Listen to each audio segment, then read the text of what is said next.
doctors have got the power to allow women to have abortions, but women don't have the power over their own bodies themselves yet. This isn't just about abortion rights as one single issue. It's about the broader campaign, broader issues, including the cultural wars about women's sexuality and, you know, moral judgments being made on that. We know that decriminalisation is the right thing to do. It's the right thing for women. It's the right thing for healthcare, but it's not going to happen until we get our politicians on board. And I guess my experience of politicians is that they care about what gets them elected. So if we can make, you know, if we make this an issue that you won't get our vote until this is on the political agenda, then that's how we can make sure that it happens.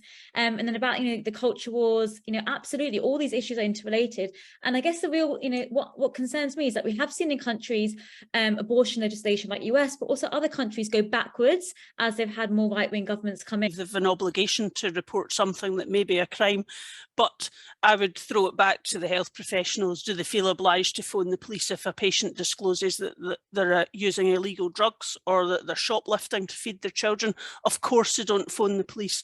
So health professionals are treating abortion as more stigmatised and different than other illegal activities that patients might get up to. And I think, you know, overall women's bodies and their rights have been controlled by a 56-year-old law for the past number of years, which is bad enough.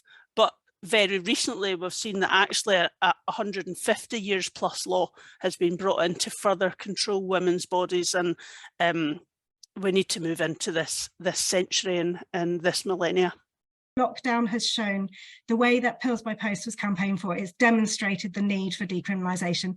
The legal cases, Carla Foster shouldn't have been in prison, but the legal cases are demonstrating that this needs to change. The legislation needs to change and we need decriminalisation.